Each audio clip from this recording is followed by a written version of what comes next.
అంటూ పుట్టినట్టు నా కొరకు ఆ చూకి అందలేదు ఇంతవరకు వచ్చింది గాని ఈడు ఒంటి వరకు వేధించలేదు నన్ను జంట కొరకు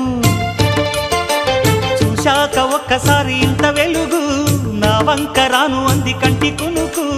ఈ అల్లరి గారడి నీలీల అనుకోనా నీ పేరు ప్రేమ అవునా